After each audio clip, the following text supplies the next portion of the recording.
أشهد أن لا إله إلا الله.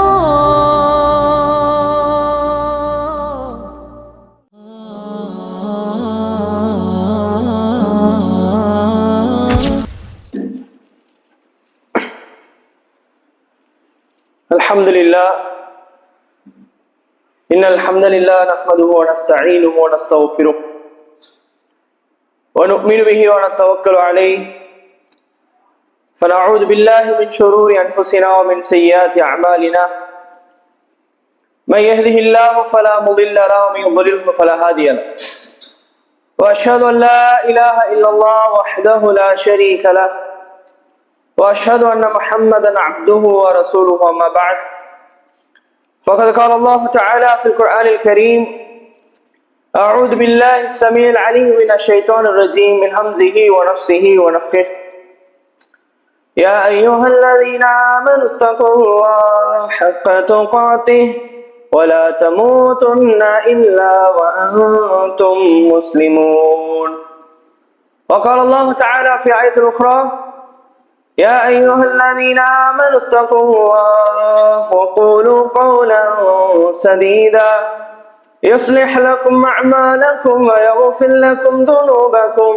ومن يطع الله ورسوله فقد فاز فوزا عظيما وقال الله تعالى في آية أخرى يا أيها الناس اتقوا ربكم الذي خلقكم من نفس واحدة وخلق منها زوجها وبث منهما رجالا كثيرا ونساء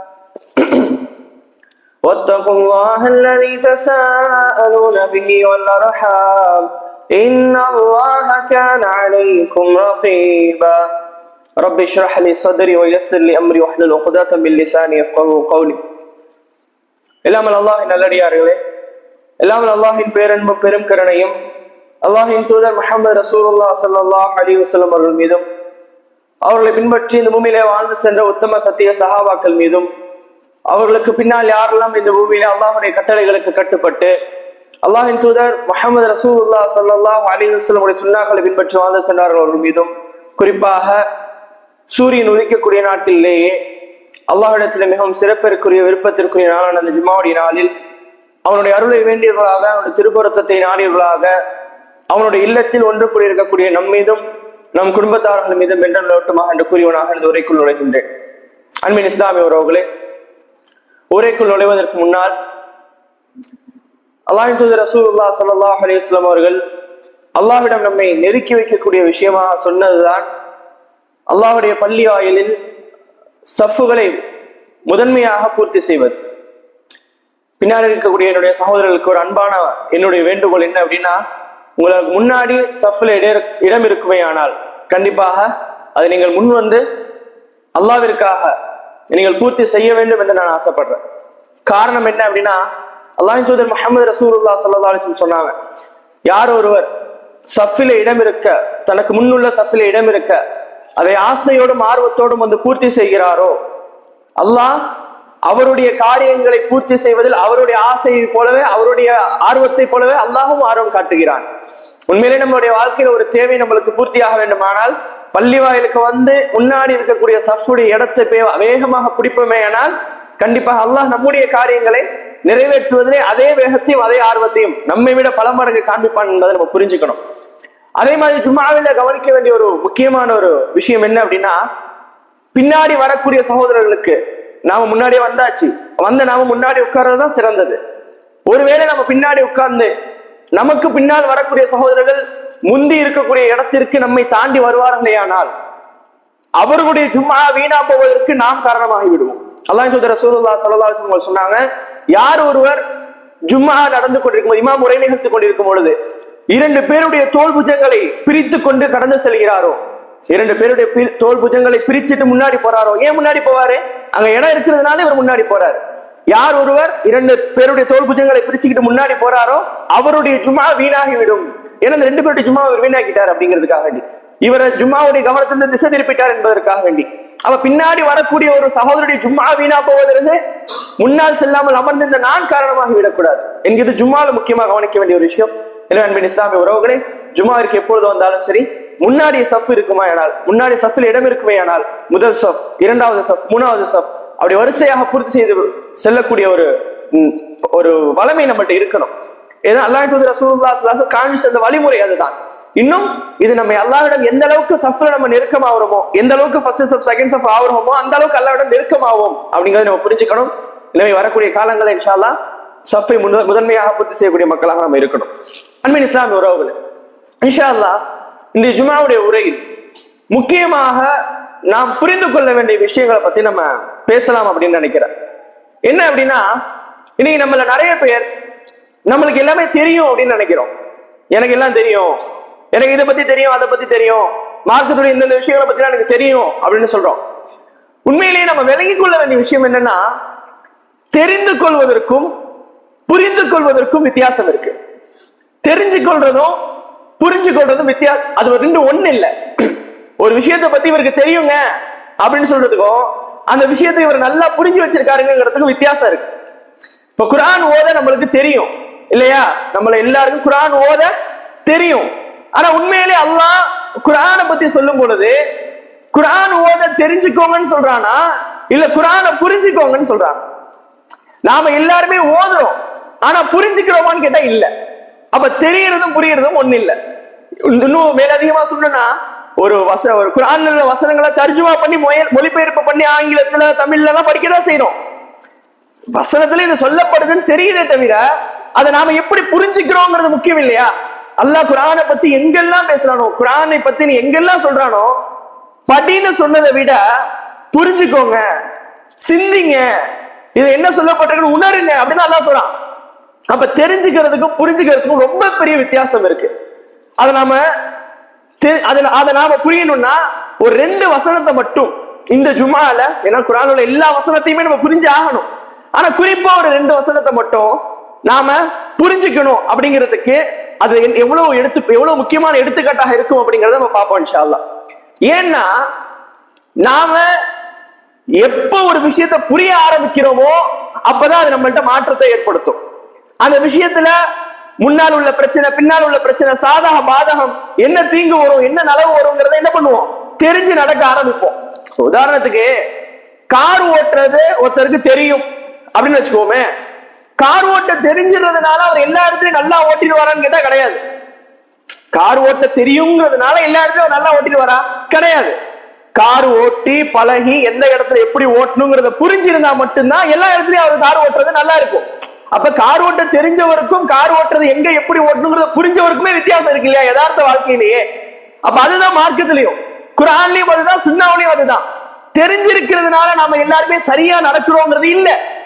நாம புரிஞ்சா மட்டும்தான் மார்க்க விஷயங்களை சரியா நடக்க முடியும். இன்ஷா அல்லாஹ் அது இந்த 2 வசனம் நம்மளுக்கு நல்லா உணர்த்தும் என்று நான் ஆசைப்படுறேன். முதலாவது வசனம் நாம எல்லாருக்குமே தெரிஞ்சதுதான். இப்ப நான் சொன்ன உடனே உங்கள யார்ட்டாச்சும் ஒரு ஆள்கிட்ட இந்த வசனத்தை சொன்னா கூட நீங்க நம்மள எல்லாரும் பயன் பண்ணுவோம். அந்த அளவுக்கு பரிச்சயமான ஒரு பழக்கமான வசனம். வமா ஹலக்துல் ஜின்ன வல் இன்ஸ இல்லா லியஅபுதூன். நம்ம எல்லாருக்குமே தெரிஞ்ச வசனம். குர்ஆன் ஓத தெரியாதவங்களுக்கு கூட இந்த வசனம் தெரியும். அந்த அளவுக்கு பரிச்சயமான வசனம். ஆனா நம்ம எந்த அளவுக்கு விளங்கி இருக்கிறோம், எந்த அளவுக்கு இதை புரிஞ்சிருக்கிறோம் நம்ம எல்லாருக்குமே தெரியும். ஆனா புரிஞ்சிருக்கிறதுல எந்த லெவல்ல இருக்கோங்கிறது நம்மளுக்கு ரொம்ப முக்கியம். அல்லாஹ் சொல்றான், வமா ஹலக்துல் ஜின்ன வல் இன்ஸ்.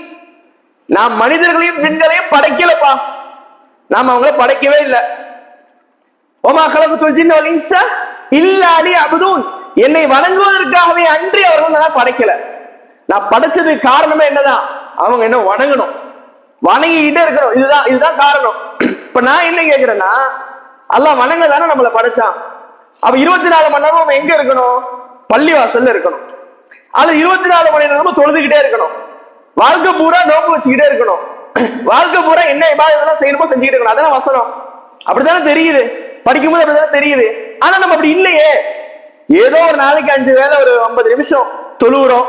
அது அல்லாத சில நேரங்கள்ல அல்லாஹ் நினைவு வந்துச்சுன்னா அதுக்காரர்கள் செய்யறோம். ஆனா எப்படி அல்லாஹ்வுடைய இந்த வசனத்துக்கும் என்னுடைய வாழ்க்கை முறைக்கும் வித்தியாசமா இருக்கு. அப்ப நான் தப்பு பண்றேனா, அப்ப நான் தவறா வாழ்ந்துட்டு இருக்கேனா, உண்மையிலே அல்லாஹ் என்ன நோக்கத்துக்காக என்ன படைச்சானோ அந்த நோக்கத்துல நான் இல்லையா அப்படிங்கிற அந்த கேள்வி எல்லாம் இருக்குதானே.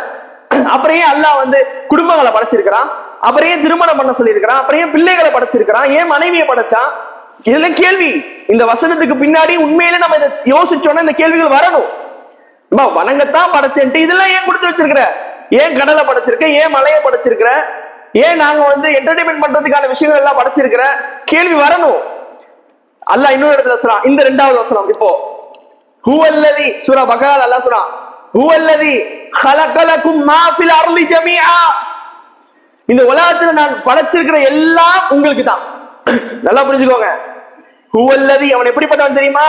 ஹலகலகும், உங்களுக்காக வேண்டிதான் படைத்தான். மா ஃபில் அர்லி ஜமீஆ, இந்த உலகத்துல உள்ள எல்லாமே எதெல்லாம் நம்ம பார்க்கிறோமோ இந்த உலகத்துல, எதெல்லாம் இன்னும் நம்ம பார்க்காம இருக்கோம், எல்லாமே யாருக்காண்டி தான் படைச்சிருக்கிறான்? நம்மளுக்காண்டி தான் படைச்சிருக்கிறான். ஆனா இது எல்லாத்தையும் எனக்காண்டி ஏன் படைக்கணும்? இந்த உலகத்துல மனைவி, என்னுடைய பிள்ளைகள், என்னுடைய தொழில், என்னுடைய வேலை, பணம், செல்வம், சொத்து, இன்னும் என்னவெல்லாம் இருக்குதோ, ஆரோக்கியம், என்னுடைய உடல் உறுப்புகள், என்னுடைய தேவை, என்னுடைய வாகனம், என்னுடைய வீடு, இதெல்லாம் அல்லாஹ் யாருக்காண்டி படைச்சது? எனக்காக வேண்டி படைச்சது. இதெல்லாம் எனக்காண்டி படைச்சிட்டு என்ன வணங்குறதுக்காண்டி ஒன்னா படைச்சேன்னு சொன்னா என்ன காரணம்? இது ரெண்டுக்குமான என்ன தொடர்பு? அன்பின் இஸ்லாமிய உறவுகளே, நன்றாக ஒரு விஷயத்தை விளங்கிக்கோங்க. அல்லாஹ் நம்மளை படைச்சது அவனை வணங்குவதற்காக வேண்டி மட்டும்தான். அல்லாஹ் இந்த உலகத்தில் உள்ள எல்லாத்தையும் நம்மளுக்காக வேண்டி படைச்சது அதை பயன்படுத்தி அல்லாஹ்வை வணங்க வேண்டும் என்பதற்காக வேண்டிதான். நம்ம சாப்பிடுறோம் இல்லையா, இந்த சாப்பாடு அல்லாஹ் நம்மளுக்காண்டி படைச்சிருக்கிறான். ஏன்? நான் சாப்பிட்டுட்டு ஆரோக்கியமா அல்லாஹ்வை வணங்கணும். சாப்பிட்ட சாப்பாட்டுக்கு அல்லாஹ்வுக்கு நன்றி செலுத்தணும். நான் சாப்பிட்ட சாப்பாட்டுக்கு தகுந்த என்னுடைய இபாதத்துகளை நான் ஈடுபடணும். எனக்கு வீடை கொடுக்குறான், ஏன் வீடை கொடுத்தான்? அவனை நான் வணங்கணும். நல்ல முறையில நிம்மதியா இருந்து நான் அவனை வணங்கணும். ஆடையை கொடுத்திருக்கிறான், ஏன் கொடுத்திருக்கிறான்? அவனை நான் வணங்கணும். நல்லா புரிஞ்சுக்கோங்க, அவன் என்ன படைச்சதே வணங்குவதற்காக வேண்டி மட்டும்தான் என்று இருக்கும் போது இந்த உலகத்துல எந்த ஒரு விஷயமும் அவனை வணங்குவதை விட்டு என்ன தூரமாக்காது. அவனை வணங்குவதை விட்டு என்ன தூரமாக்கக்கூடிய விஷயமாக எந்த ஒரு நியமத்தும் அல்லாஹ் எனக்கு கொடுத்திருக்கக்கூடிய எந்த ஒரு அருட்கொடையும் இருக்காது. இதுதான் நம்ம புரிஞ்சு கொள்ள வேண்டிய விஷயம். ஏன் இப்படி சொல்றோம் அப்படின்னா, உண்மையிலேயே அல்லாஹ்வை நாம 24 மணி நேரம் வணங்க முடியுமான்னு கேட்டா முடியும். அதனாலதான் அல்லாஹ் வமா ஹலக்துல் ஜின்ன வல் இன்ஸ இல்லா லியஅபுதூன், என்னை வணங்குவதற்காக அன்றி நான் அவனை படைக்கலன்னு சொல்றான். இப்ப நம்ம கேட்கலாம், அது எப்படிங்க 24 மணி நேரம் அல்லாஹ் எப்படிங்க வணங்க முடியும்? அல்லாஹ் இப்படி சொல்லியிருக்கிறானா? ஆனா செட் ஆகலையே, சில நேரங்களை வணங்காம தானே இருக்கும் அப்படின்னு நாம சொல்றோம், நாம நினைக்கலாம். ஆனா அல்லாஹ் குர்ஆன்ல முஃமின்களை பத்தி சொல்றான். அல்லதீன யذ்குரூன அல்லாஹ கியாமன் வ குஊதன் வ அலா ஜுனூபிஹிம். அல்லதீன, அவர்கள் எப்படிப்பட்டவர்கள் தெரியுமா? முஃமின்கள். யذ்குரூன அல்லாஹ கியாமன் வ குஊதன் வ அலா ஜுனூபிஹிம், அவர்கள் நின்ற நிலைமையிலும் அவர்கள் இருந்த இருப்பிலும் தங்கள் விலாப்புறங்களில் சாய்ந்தவர்களாகவும் அல்லாஹ்வை நினைவு கூறுவார்கள். அல்லாஹ்வை நினைவு கூறுவது என்பது இபாதத், வணக்கம். நாம நினைக்கிறோம் பள்ளியில இருந்தாதான் இபாதத்துன்னு, 5 வேளை தொழுகைக்கு சஃப்ல நின்னாதான் இபாதத்துன்னு நினைக்கிறோம். இல்ல, அல்லாஹ் ஏராளமான இபாதத்துகள் வச்சிருக்கான். அல்லாஹ் என்ன சொன்னா? தொழுவதற்காக வேண்டி படைச்சேன்னு சொன்னானா? நோம்பு வைக்கிறதுக்காண்டி படைச்சேன்னு சொன்னானா? இல்ல, என்னை வணங்குவதற்காக படைச்சேன்னு அல்லாஹ் சொல்லியிருக்கிறான். அப்ப எதெல்லாம் மார்க்கம் வணக்கம் என்று காண்பிச்சு தந்திருக்குதோ எல்லாமே அந்த இபாதத் வணக்கம் என்பதற்குள்ள வந்துடும் இல்லையா? அப்ப அல்லாஹ் தொழுகைன்னு மட்டும் சொல்லல. ஆனா நாம என்ன நினைச்சிருக்கோம்? வணக்கம்னாலே தொழுகை மட்டும் தான் நினைக்கிறோம், வணக்கம்னாலே நோன்பு மட்டும் தான் நினைக்கிறோம். இல்ல, நம்ம ஒரு நாள்ல 24 மணி நேரமும் என்ன பண்ண முடியும்? அல்லாஹ்வை வணங்கிக்கிட்டே இருக்க முடியும். அல்லாஹ் முஃமின்களை பத்தி சொல்லும்போது என்ன சொல்றான்? அவர் நின்ற நிலைமையிலையும் இருந்த இருப்பிலும் விலாப்புறங்களில் சாய்ந்தவர்களாகவும் அல்லாஹ்வை நினைவு கூறு கொண்டே இருப்பார்கள். இதான் ஒரு முஃமினுடைய பண்பு. வமா ஹலக்துல் ஜின்ன வல் இன்ஸ இல்லா லியஅபுதூன்ங்கிற வசனத்தை நான் புரிஞ்சிட்டேன்னா என்னுடைய எல்லா நிலைகளிலையும் அல்லாஹ்வை வணங்கக்கூடியவனா இருப்பேன். இப்ப பாருங்க, அல்லாஹ் இந்த வசனத்தை சொன்னா நின்ற நிலைமை, இருந்த இருப்பு, விலாப்புறங்களில் சாய்ந்தவர்களாக. இந்த 3 நிலையை தாண்டி மனுஷனுக்கு ஏதாச்சும் ஒரு நிலை இருக்கா? ஒண்ணு நம்ம நிக்கணும், இல்ல உட்காரணும், இல்ல படுக்கணும். இந்த 3 நிலையை தாண்டி இந்த உலகத்தில் நம்மளால வேற எந்த நிலையும் நம்மளுக்கு கிடையாது இல்லையா? கண்டிப்பா நம்ம இந்த 3ல ஏதாச்சும் ஒரு நிலையில தான் இருந்திருப்போம். மௌத்தா போனா கூட கபர்ல மட்டுமே என்னதான் பண்ணப்படுவோம்? படுக்க வைக்கதான் போடுவோம். சோ இந்த 3 நிலையை தாண்டி வேற ஒரு நிலை நம்மளுக்கு கிடையாது. அப்ப 24 மணி நேரமும் நம்ம என்ன பண்ணிட்டு இருக்கோம்? அல்லாஹ்வை வணங்குவதற்கான எல்லா வாய்ப்புகளும் இருந்து கொண்டு இருக்குதுங்கிறத நம்ம புரிஞ்சுக்கணும். எப்படி? காலையில தூங்கி எழுந்திருக்கிறோம், எழுந்திருச்ச உடனே அல்லாஹ்வை நம்ம வணங்குறோம். என்ன சொல்றோம்? அல்ஹம்துலில்லாஹி அல்லதி அஹ்யானா பஅத மா மாதனா வ இலைஹி நுஷூர். காலையில எழுந்திருச்ச உடனே தூங்கி எழுந்தவுடன் ஓதும் துஆ ஓதுறோம். அடுத்து அப்படியே எந்திரிச்சு ஒது செய்ய போறோம், கழிவறைக்கு போறோம், அப்போ ஓதுற துஆ. கழிவறையிலிருந்து வெளியே வரும்போது ஓதும் துஆ, பள்ளிக்கு கிளம்பி போகும்போது ஓதும் துஆ, பள்ளியிலிருந்து திரும்ப வரும்போது ஓதும் துஆ. இப்படி துஆக்களை நம்ம செய்யறதே அல்லாஹ்வை நம்ம எந்நேரமும் வணங்கி கொண்டிருக்கோங்கிறதுக்கு அர்த்தம். காலை மாலையில ஓதக்கூடிய துஆக்கள், வாகனத்துல ஏறினா ஓதுற துஆ, வாகனத்தை விட்டு இறங்கினா ஓதுற துஆ, வீட்டுக்குள்ள போகும்போது ஓதுற துஆ, வீட்டை விட்டு வெளியே வந்துட்டா ஓதுற துஆ, பிள்ளைகளை பார்த்தா ஓதுற துஆ, பெற்றோர்களை பார்த்தா ஓதுற துஆ. இப்படி நம்ம வாழ்க்கை முழுக்கவும் நம்முடைய ஒரு நாளுடைய காலை எழுந்திரிச்சிலிருந்து திரும்பவும் உறங்க போக வரைக்கும் எல்லாமே அல்லாஹ்வை வணங்குவதற்கான எல்லா வாய்ப்புகளோடையும் தான் அல்லாஹ் நம்மளுக்கு வச்சிருக்கான். அதை யார் முழுமைப்படுத்துவா? யார் முழுமையா அல்லாஹ்வை வணங்கக்கூடிய ஆளா இருப்பா? யார் ஒரு முக்மீனாக இது எல்லாவற்றையும் புரிந்தவனாக இருக்கிறானோ. அல்லாஹ் ரசூலுல்லாஹ் ஸல்லல்லாஹு அலைஹி வஸல்லம் சொன்னாங்க. ஒரு சஹாபி வந்து கேக்குறாங்க, யா ரசூலுல்லாஹ், எனக்கு மார்க்கத்திலேயே ரொம்ப முக்கியமான ஒரு விஷயத்தை சொல்லிக் கொடுங்க, அதை நான் செஞ்சாலே எனக்கு மார்க்கத்துடைய எல்லா காரியங்களும் நிவர்த்தி ஆயிடும், அப்படியான ஒரு விஷயத்தை சொல்லும் போது ரசூலுல்லாஹ் ஸல்லல்லாஹு அலைஹி வஸல்லம் சொல்றாங்க, உன்னுடைய நாவை நீ அல்லாஹ்வின் நினைவால் ஈரமாக்கி கொண்டே இரு அப்படிங்கிறாங்க. உதாரணத்துக்கு நம்ம கொஞ்ச நேரம் பேசல, வாயை மூடியே இருக்கணும், என்ன ஆயிடும்? நாக்கு வறண்டு போயிடும். எச்சில் நம்ம வந்து பேச பேசதான் நம்மளுக்கு எச்சில் ஊறும். அந்த எச்சிலால நாக்கு என்ன ஈரப்பதமா இருந்துகிட்டே இருக்கும். இப்ப அல்லாஹ் தூதர் ரசூலுல்லாஹ் ஸல்லல்லாஹு அலைஹி வஸல்லம் அந்த மனிதருக்கு சொல்லும் பொழுது, நீ பேசுற நேரம் தவிர தேவைக்கு நீ பேசுற, கடைக்கு போற, இல்ல ஏதோ விஷயங்களை டெபேட் பண்ற, நீ விவாதம் பண்ணிக்கிற, வீட்டுல மனைவியோட பேசுற, பிள்ளைகளோட பேசுற, இது போக மீதம் அமைதியா இருக்கிற நேரம் நீ என்ன பண்ணணும்? உன் நாவை அல்லாஹ்வின் நினைவால் ஈரமாக்கி கொண்டே இரு. அப்படின்னா உன்னை நாக்கு எச்சி இருந்துகிட்டே இருக்குன்னா நம்ம அல்லாஹ்வின் நினைவு கூர்ந்து கொண்டே இரு ரசூல் ஸல்லல்லாஹு அலைஹி வஸல்லம் அந்த சஹாபிக்கு சொல்றாங்க. அப்ப நம்மளால வாழ்க்கையில அந்த உண்மையில வசனத்துக்கு பொருத்தமாக 24 மணி நேரம் அல்லாஹ்வை வணங்கக்கூடியவர்களாக இருக்க முடியும். இப்ப இதுல ஒரு கேள்வி இருக்கு. என்ன கேள்வினா, சரிங்க, காலையில எழுந்துச்சு நைட்டு உறங்க போற வரைக்கும் நீங்க சொல்றீங்க அல்லாஹ்வை வணங்குறதுக்கான வாய்ப்புகள் இருக்குன்னு சொல்றீங்க. நான் தான் தூங்கிடுவேனே. நீ 24 மணி நேரம்ல சொல்றீங்க, நான் தூங்குறது ஒரு 6 மணி நேரமோ 5 மணி நேரமோ அல்லது 8 மணி நேரமோ, இதுல நான் எப்படி அல்லாஹ்வை வணங்க முடியும்? நான் தான் தூங்குறேன்னு. அன்பின் இஸ்லாம் உறவுகளே, இந்த மார்க்கம் இந்த உலகத்திலேயே அல்லாஹ் முஸ்லிம்களுக்கு வணங்கி இருக்கக்கூடிய இஸ்லாமிய மார்க்கத்தை மாதிரி வேற எந்த மார்க்கமும் இந்த உலகத்துல கிடையாது. அவ்வளவு அழகான மார்க்கம். அந்த தூங்கக்கூடிய அந்த நேரமும் நாம எந்த ஒரு செயலும் செய்யாம எந்த ஒரு சிந்தனையுமே உள்ளத்துல நினைக்காம தூங்கக்கூடிய அந்த நேரமும், அந்த நேரம் முழுவதும் இபாதத்தாக மாற்றக்கூடியதாகத்தான் அல்லாஹ் நம்மளுக்கு கொடுத்திருக்கிறாங்கிறத நம்ம மறந்துட்டோம். உதாரணத்துக்கு நாம நைட்டு படுக்க போறோம், 10 மணிக்கு படுக்க போறோம், இல்ல 11 மணிக்கு படுக்க போறோம்னு வச்சுக்கோங்களேன். காலையில ஃபஜர் தொழுகைக்கு எந்திரிக்கணும்ன்றதுக்காக நான் சீக்கிரம் படுக்க போறேன்னு நினைச்சோன்னு வச்சுக்கோங்களேன், என் தூக்கத்துடைய அந்த இரவு முழுவதும் எனக்கு வணக்கமாக எழுதப்படும். ஏன், நீ எதுக்காண்டி படுத்தீங்க? காலைல ஃபஜருக்கு எழுந்திருக்கணும்ன்றதுக்காண்டி படுத்தீங்க. அதே இல்ல நான் காலையில வேலைக்கு எந்திரிக்கணும் படுத்தீங்கன்னா அந்த தூக்கத்துக்கு எந்த பயனும் கிடையாது, அந்த தூக்கத்துக்கு எந்த நன்மையும் கிடையாது. ஆனா ஒரு முஃமின் இரவு படுக்கைக்கு செல்லும்போது என்ன எண்ணத்துல செல்லுவோம்? காலையில ஃபஜருக்கு எழுந்திருக்கணுங்கிற எண்ணத்துல செல்லுவான். அதே முஃமின் இன்னொரு எண்ணத்துல சொல்லுவான், நான் காலையில தஹஜ்ஜுக்கு எந்திரிக்கணுங்கிற எண்ணத்துல சொல்லுவான், இல்லையா? அப்ப இந்த எண்ணங்களே நம்முடைய செயல்பாடுகள் அனைத்தும் இபாதத்தாக மாற்றிவிடும். அல்லாஹ் தூதர் ரசூலுல்லாஹ் ஸல்லல்லாஹு அலைஹி வஸல்லம் சொன்னாங்க, உன் குடும்பத்துக்கு நீ செலவு பண்றது சதகா, என் மனைவிக்கு நான் செலவு பண்றது சதகா. ஏன்னா நான் அல்லாஹ்விற்காக என் மனைவிக்கு செலவு பண்றேன், இல்லையா? அல்லாஹ்விற்காக என் பிள்ளைகளுக்கு செலவு பண்றேன். அப்ப வாழ்க்கையில ஒரு முஃமினுக்கு எல்லா நிலைகளும் அல்லாஹ்வை வணங்கக்கூடியதுதான், அல்லாஹ்வை வணங்கி கொண்டே இருக்கக்கூடியதுதான். அப்ப அந்த வசனத்துக்கு பொருத்தமானவர்களா நம்ம மாறிடுறோமா? அப்ப வணக்கத்துக்காக வேண்டியதான் அல்லாஹ் என்ன பண்ணிருக்கிறான்? என்னை வணங்கணும்னு சொல்லிட்டான். அந்த வணக்கத்துக்கு ஏற்பதான் எனக்கான எல்லா விஷயத்தையும் அல்லாஹ் கொடுத்திருக்கிறான். ஏன்னா அல்லாஹ் என்ன சொன்னா, உங்களுக்கானதான் நான் எல்லாத்தையும் படைச்சிருக்கிறேன். ஏன் அல்லாஹ் சொன்னா வணங்கணும்னு? இங்க உங்களுக்கானதான் எல்லாம் படைச்சிருக்கிறேன். என்ன அர்த்தம்? நீ இதெல்லாம் பயன்படுத்திக்கோ, இதெல்லாம் வச்சு என்ன வணங்கிக்கோ. அப்ப எல்லாத்தையும் நம்ம வச்சு வணங்குறோம். வாகனமா இருந்தாலும் சரி, வீடா இருந்தாலும் சரி, அவன் கொடுத்த அந்த வீட்டுக்குள்ள போகும்போது வணங்கிட்டு தான் உள்ள போறோம், வெளியே வரும்போது வணங்கிட்டு தான் வெளியே வரும். அவன் கொடுத்த வாகனத்துல ஏறும்போது வணங்கிட்டு தான் ஏறுறோம், அவன்ட்டு அந்த வாகனத்துல இறங்கும் போது வணங்கிட்டு தான் இறங்கும். அப்ப இது எல்லாமே நடந்துகிட்டு இருக்கு நம்மளுக்கு.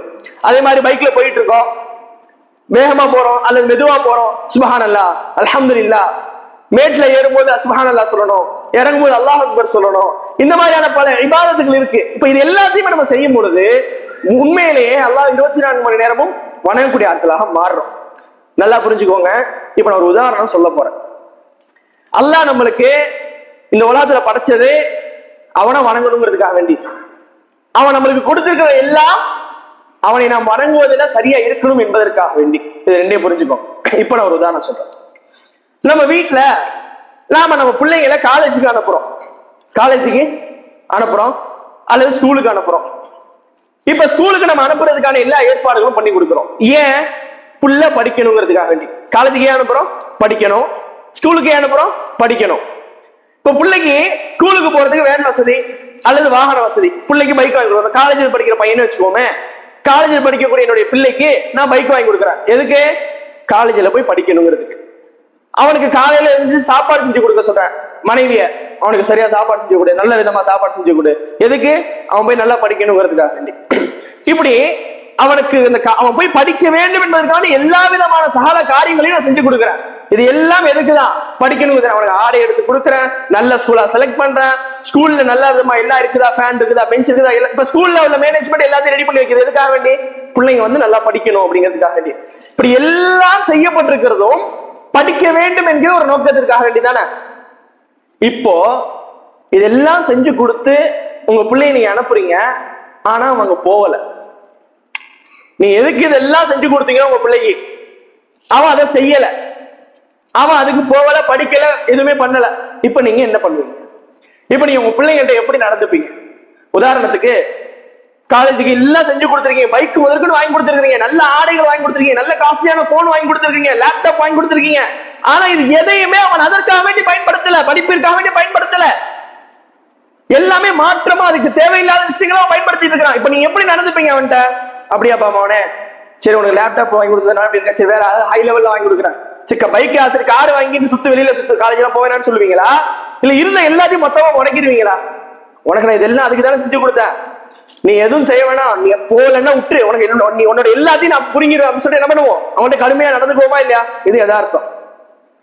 ஒரு காலேஜில் போய் படிக்கணுங்கிறதுக்கான இவ்வளவு ஏற்பாடுகள் செஞ்சு கொடுத்து அதுக்கு மாத்தமா நடந்தாலே யதார்த்தத்தில் நம்ம இப்படி நடந்துக்கிறோம் இல்லையா? ஆனா இந்த உலகத்துல எல்லாத்தையும் ஏற்படுத்தி கொடுத்த அந்த ரப்புல் இஸ்ஸா, அந்த ரப்புல் ஆலமீனை வணங்காமல், உதாரணத்துக்கு சொன்ன ஒரு ஐவேளை தொழுகை எடுத்துக்கோமே, அல்லாஹ் எல்லாத்தையும் ஏற்படுத்தி கொடுத்திருக்கிறான். ஐவேளை தொழுகை ஆண்களுக்கு எங்க தொழுகிறது கடமை? பள்ளி வாசல்ல இமாம் ஜமாஅத்தோடு சேர்ந்து தொழ வேண்டும் என்பது யார் மேல கடமை? ஆண்கள் மேல கடமை. இதுக்குத்தான் அல்லாஹ் எல்லாத்தையும் எனக்கு ஏற்படுத்தி கொடுத்திருக்கிறான். சரியா புரிஞ்சுக்கோங்க. ஒரு மனிதன் முஸ்லிமாக ஆகி லா இலாஹா இல்லல்லாஹ் சொன்ன பிறகு அவனுக்கு அடுத்த கடமை என்ன? தொழுகை. இந்த தொழுகை ஒரு ஆள் எங்க நிறைவேற்றணும்? பள்ளிவாசல்ல. இப்ப இந்த பள்ளிவாசலை நிறைவேற்றுறதுக்காக வேண்டியதான் அல்லாஹ் என்ன பண்ணிருக்கான்? எல்லா நியமத்தையும் கொடுத்திருக்கிறான். ஆனா நான் பள்ளிவாசல வந்து தொழாம தூங்குறேனே, ஆனால் உதாரணத்துக்கு எனக்கு மெத்தை கொடுத்திருக்கான், அல்லாஹ் வீடை கொடுத்திருக்கான், நல்ல ரூம், நல்ல ஃபேனு, நல்ல மெத்தையை கொடுத்திருக்கான். எதுக்கு? நான் நல்ல விதமா தூங்கி அவனை வணங்குவதற்காக எழுந்திருக்கணும்னு. ஆனா இதே மெத்தையும் இதே ரூமும் அல்லாஹ்வை நான் ஃபஜ்ருடைய தொழுகைக்கு எழுந்திருப்பதை விட்டு என்னை தடுக்குமே ஆனால் அல்லாஹ் கோவப்படுவானா மாட்டானா? என் பிள்ளை காலேஜுக்கு போறதுக்கு தான் நல்ல ரூம் கொடுத்துருக்கேன், நல்ல மெத்தை கொடுத்துருக்கேன், நான் அதுல தூங்கிக்கிட்டு காலேஜுக்கு போகலன்னா நீங்க கோவப்படுவீங்களா மாட்டீங்களா? நாம கோவப்படுமா மாட்டோமா? இப்ப அதே தானே அல்லாஹ்வுடைய இடத்துலயும். ஆனா இங்க ஒரு சின்ன வித்தியாசம் இருக்கு. நாம அல்லாஹ்வுடைய கட்டளைகளை மறந்து அவன் கொடுக்கக்கூடிய நியமத்துகளை அனுபவிச்சு சந்தோஷமா இருக்கிறோம் அப்படின்னா, நாம இந்த உலகத்துல பிள்ளைங்க என்ன பண்ணுவோம்? நாம எதுக்கு செஞ்சு கொடுத்தோமோ அதுக்கு தகுந்த மாதிரி நடக்கலன்னா அது எல்லாத்தையும் புடிங்கிடுவோம், இல்லாட்டி அதை அப்படியே நிறுத்திடுவோம் எல்லாத்தையும். ஆனா அல்லாஹ் அப்படி கிடையாது. அல்லாஹ் குர்ஆன்ல சொல்றான், ஃபலம்மா நஸு மா துக்கிரு பிஹி ஃபதஹனா அலைஹிம் அப்வாப குல்ல ஷை. நாம சொன்னதை யாரெல்லாம் மறந்து இந்த உலகத்துல வாழ்றாங்களோ, நாம சொன்னதை யார் இந்த உலகத்தை மறந்து அவங்க வாழ்ந்துகிட்டே இருக்காங்களோ, அல்லாஹ் சொல்றான் ஃபதஹனா அலைஹிம் அப்வாப குல்ல ஷை, அவர்களுக்கு வானத்தின் கதவுகள் எல்லாத்தையும் திறந்து விட்டுருவோம், எல்லா ரஹ்மத்துடைய கதவுகளையும் திறந்து விட்டுருவோம். இப்போ ஒரு ஆளுக்கு பைக்கை கொடுத்துட்டான், பைக்கை கொடுத்ததுல ஒரு தொழுகைக்கு பள்ளிக்கே வரதில்லை அப்படின்னா அல்லாஹ் அந்த பைக்கை எடுத்துட மாட்டான், அடுத்து கார் கொடுப்பான். எதுக்கு தெரியுமா? அவர் மறந்தார் இல்லையா அல்லாஹ் வணங்குறதுக்கு, அதுக்காக வேண்டி. இன்னைக்கு நாம எல்லாம் யதார்த்தத்தை ஒரு விஷயம் சொல்லுவோம். என்ன தெரியுமா சொல்லுவோம்? ஏங்க நான் அல்லாஹ் வணங்கி நல்லா தான் இருக்கேன், நான் கஷ்டப்படுறேன், அவன் அநியாயம் செய்றான், அவன் நல்லா தானே இருக்கான், அவன் அட்டூழியம் செஞ்சுட்டு இருக்கான், அவன் எல்லாரும் ஏமாத்திட்டு இருக்கான், அவன் அப்படி இருக்கான், அவன்லாம் நல்லா தானே இருக்கான், நாம தானே கஷ்டப்படுறோம், அல்லா அல்லான்னு நாம தான் கஷ்டம். நிறைய சகோதரர் சொல்றதை கேட்டிருக்கிறோம். நாம அல்லா அல்லான்னு இருக்கோம், ஆனா நாம கஷ்டப்படுறோம். தப்பு தண்டா செய்யறவன் இல்ல, அவன்லாம் நல்லா தானே இருக்கான். உண்மையிலே அல்லாஹ்வுடைய சுன்னா என்ன தெரியுமா? தப்பு தண்டா செய்ய செய்ய இன்னும் நிறைய அல்லாஹ் கொடுப்பான். எதுக்கு தெரியுமா? ஒரு பாயிண்ட்டுக்காக வேண்டி அல்லாஹ் அதிகமா கொடுக்குறான். எந்த அளவுக்கு அல்லாஹ் சொல்றானா, யார் நம்ம சொல்றத மறந்து இந்த உலகத்துல வாழ்றாங்களோ, நாம சொன்ன மாதிரி நடக்கலையோ, ஹத்தா இதா ஃபரிஹு, அவங்க சந்தோஷப்படுற அளவுக்கு எனக்கு எல்லாம் கிடைச்சிருச்சு, இந்த உலகத்துக்கு மேல எனக்கு உலகத்துல கிடைக்க வேற எதுவுமே இல்லைன்னு சொல்ற அளவுக்கு அல்லாஹ் அவங்களுக்கு கொடுத்துக்கிட்டே இருப்பான். யாருக்கு? அல்லாஹ் மறந்து வாழ்றவங்களுக்கு, தொழாம இருக்கிறவங்களுக்கு, ஐவேளை தொழுகையை தொழாம இந்த உலகத்துல வாழ்ந்துட்டு இருக்கிறவங்களுக்கு, ஜும்மா தொழுகையை மட்டும் தொழுகிறவங்களுக்கு, இப்படி எல்லாருக்கும் அல்லாஹ் என்ன பண்ணுவான்? நிறைய நிறைய நிறைய கொடுப்பான். அல்லாஹ் அடுத்து சொல்றான், அஹதனாஹும் பகதத்தன் ஃபைதாஹும் முப்லிசூன். அப்படி கொடுத்துக்கிட்டே இருப்போம், அவங்க சந்தோஷப்பட ஆரம்பிப்பாங்க. அப்போ ஒரு புடி பிடிப்போம். அஹதனாஹும் பகதத்தன், ஒரே புடிதான். அப்படி புட்டிக்கும் போது முப்லிசூன், அவர்கள் என்ன ஒன்றுமில்லாதவர்களாக ஆகிவிடுவார்கள்.